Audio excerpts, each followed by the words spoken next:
Hello, and welcome to the Mr. 50mm YouTube channel. Do you remember the adapter I made for the Mamiya Press Universal? The one that allowed me to use Mamiya / Phase 1 digital mount digital backs on a Mamiya Press Universal? Well, we'll be talking about that combination today.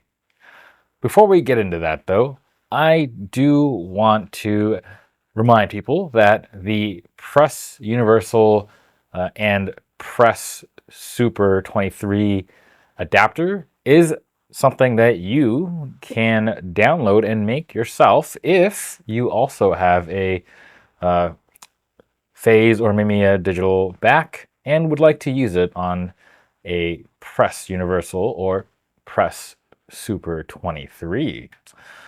The instructions are going to be posted down below in the description. And yeah, this is basically just an FYI. Additionally, for anyone that is going to or wants to try it on the Press Super 23, that adapter only works when you're using the collapsible lenses in the collapse position. Otherwise, the focus is set a little too far back to achieve infinity focus in the normal position that you're supposed to shoot the lens in. The adapter is offset behind a bit. Otherwise, when used correctly, both adapters are able to focus to infinity and the rangefinders are coupled or close to it. You might need to do some tiny adjustments to the rangefinder to get it to work okay. At any rate, what is the point of this video? To be frank, well, to be Chris, that's me, I just wanted to get out and shoot this camera a little more, and I wanted to use my Aptus 22 digital back, since it has a unique-ish quality. The base ISO is very low, 25. As far as base ISOs go, that is pretty rare. And just a reminder, base ISO is the sensitivity where the sensor is employing minimal to none of any amplification. Anything above that involves some sort of amplification. Dual native ISO cameras are a bit weird and are different. It's a different beast. But as a result, the base ISO is typically the ISO that allows you to have the least noise and the most headroom for corrections, and generally the most dynamic range.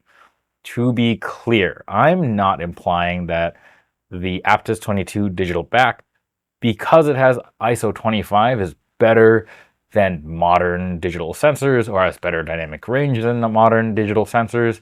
It doesn't. But for a sensor, to be clear, I'm not gonna try to imply that the Aptus 22 digital back, just because it has ISO 25 as a base ISO, has better dynamic range than modern sensors. Because of it, it doesn't. But the sensor, despite its age, or when viewed with respect to its age, does have better dynamic range than sensors of its era, demonstrating that generally at the time, compared to similar cameras or other sensors, this was generally true. And from what I can find, this particular sensor has amongst one of the lowest base ISOs in commercially available systems. Correct me if I'm wrong, but for some perspective, in full-frame camera land, in Nikon camera land, the Nikon D810, D850, Z7, Z8, Z9, they all have a native base ISO of 64, with an option to expand the range and reduce it to 32, which is a digital push down. And if we go to medium format cameras made with other sensors, the typical base you'll find is ISO 50, like on the Hasselblad 100C or on other Phase 1 systems.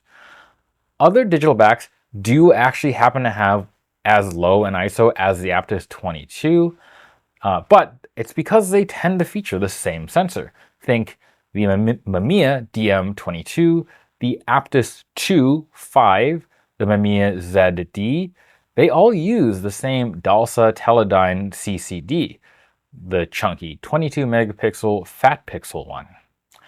That said, I found there was one other camera that went to ISO 25.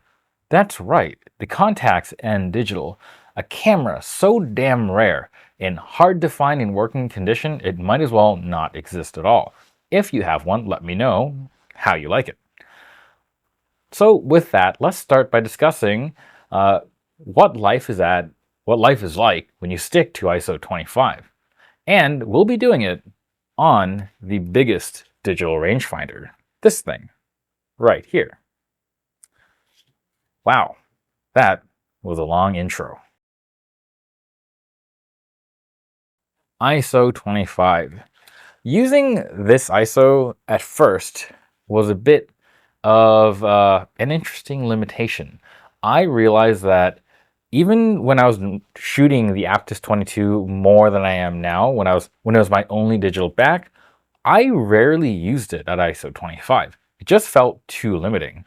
I actually tended to hover between 50 and 100, but by limiting myself to 25, obviously it felt a bit limiting. I'm going to be using that word often, I guess. And it made me effectively look for really bright sunny days and trying to go out into bright light to shoot, and generally avoiding darker areas. It kind of made me reframe what I could shoot. Initially, this was actually something tougher to adjust to than I thought. I had to constantly use lower shutter speeds than I was used to, and initially I wasn't getting very good results to start. Most of the images tended to have a bit of motion blur. Now, in hindsight, I actually should have probably leaned into these lower speeds more, since you could then achieve basically daylight images that had some intentional motion blurring into it. Now, that being said, this would require me to head out with a tripod and experiment a little more, which is fine and dandy and actually sounds pretty fun, but this is already pretty heavy, and having more stuff to go with it isn't going to make it lighter. Now, I stuck it out and I basically eventually got used to these lower speeds.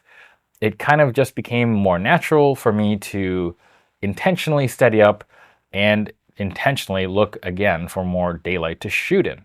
And eventually the results ended up being that I ended up looking for more static things to shoot and ended up incorporating, I think, a few more landscape elements into my photos, which makes sense since landscapes don't move, and being that I had to stick to generally lower shutter speeds, moving things would still blur, which at the time I didn't really want.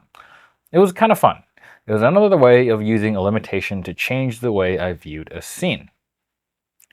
Another effect of this that was kind of nice was that since I was shooting at the camera's base ISO, I did end up having a little more wiggle room to edit, and it really does help since with these older digital backs, it is really true that once you leave the base ISO, you can generally start to see noise creep in pretty quickly. And this is especially true with one of the digital backs like this, the Aptus 22, whose ISO range is 25 to 400. No options to expand, no sensor plus, no fancy binning, no fancy other modes. So it was generally just nice being able to push the files a little bit and being able to recover a little more, just having that little extra flexibility. Lastly, while seeking out more daylight, I found that it wasn't always needed. Yes, ISO 25 is low for sure, but in at least Halifax's summertime weather, it was actually pretty easy to just head out and shoot. The sun is very bright for long periods of time, and that's nice, if not a little bit painful. The sun is hot, that's what I'm saying. Shooting with the biggest digital rangefinder. Walking around with the Mamiya Press Universal is a bit of an interesting thing. And it's interesting because I actually don't have a bag that can stow this without having to do some disassembly. Normally, when it's stowed, I have to disassemble this handle, which unscrews and, oh, it's not fully unscrewed, and pulls out. And then I just have to disconnect the trigger and I'm good to go. Basically, what this means is that when I'm out with it, I'm actually basically fully committed to having this out of the camera bag. Now, I am no stranger to heavy cameras, but this camera, it felt, yeah, it was a bit extra heavy, given that this is around 2,500 grams, and this proved to be a bit of an issue at times. For those of you unaware, the Mamiya Press camera system isn't exactly like shooting a SLR. When you shoot with something like the 645 DF Plus, it's basically like an embiggened version of a DSLR. You point your head up, you let it autofocus, you pull the trigger, it does all the metering, and things all happen. So it's generally just like shooting a DSLR, and nice automatic and a pretty seamless experience. There's not that much to it. And while you're doing those actions on the 645 DF Plus, you're overall pretty stable. For those of you unaware, the Mamiya Press camera requires a few moves to take photos.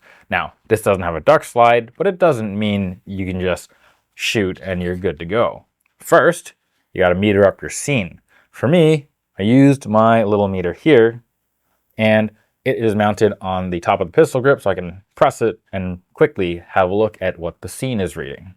Then I have to adjust my aperture and shutter as required, and these are located on the lens barrel. There is my shutter speed, shutter speed, and just below is my aperture. So I have to adjust those on there, and then not able to take a photo yet because I need to cock the shutter. And on this system, you tend to have a lever, usually somewhere around here, maybe somewhere there. And for me, I usually do this. And once that is done, I can actually put my eye to the finder, focus up, and then pull the trigger. And then repeat the process again. Now, I found where the weight came into play, where it was kind of disruptive, was when I was framing up and getting ready to shoot.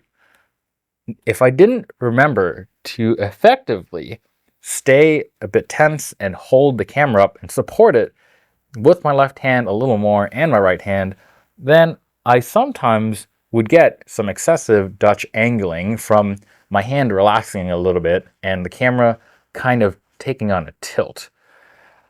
So yeah, it was interesting to shoot this.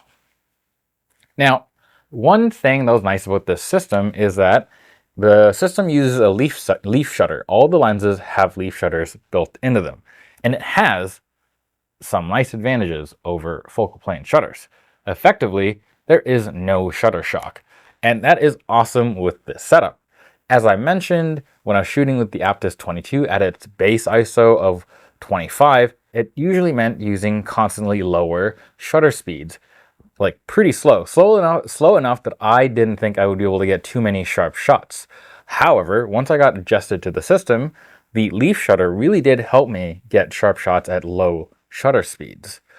Another aspect of this, if you don't take into account how big this thing is, it's effectively silent. The leaf shutter is very quiet. You might have heard it in the last shot, but let's bring it to the mic. And there you go. It's pretty quiet. Honestly, you're not really being stealthy shooting this thing, but you're at least not going to be interrupting a scene with large clackety clacks, if that makes this any better. But yeah, this is not small and people will notice. Most of the times when I was out, I was actually using this lens. It's a Mamiya 50mm f6.3. And I know what you're thinking. One, that does not sound that wide, and it doesn't sound very fast, and it's not fast. But remember, the lens is meant to cover 6:9 120 film. That is a lot bigger than the 645-ish sensor size of my digital back. It's actually like a 1.1 crop or so. So on film, 50mm 6:9 equates to a field of view roughly equivalent to 22mm on 35mm film on full frame. But on my Aptus 22, it was more around 35mm or so. And again, with the lens speed being 6.3 wide open, it's a bit slow. But I did find that with the maximum shutter speed topping out at 1/500th, in some cases, I could actually top out the exposure or top out the shutter. And it felt like a 1/500th could freeze anything. Looking at this camera, you might actually wonder, why don't I just use it without the hand grip? Save the weight, make the system a little more compact. But I really do find the grip is something that makes the camera like fun to use. It brings the ergonomics to a level where the experience of shooting it is nice. Without it, the shutter button on this lens is right here, and it's not really a great spot to press if you're holding, focusing, just trying to do things. It dramatically reduces the user friendliness. This one increases stability and gives me a nice tactile way to press the shutter. And yeah, it's much better than this button here. Now, let's go have a look at some photos.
with that, we are at the end of the video. Let me know how you like this format and this style of video. I personally had a blast walking around, shooting my Aptus 22 and using the Mamiya Press Universal. Again, I'm a bit of a rangefinder junkie, so overall, this was a great, fun experience. But honestly, I was still generally taken aback at not just the quality of the images that came out of the Aptus 22, but the way the older Mamiya glass renders images. To me, the glass is both very sharp and a pretty contrasty optic,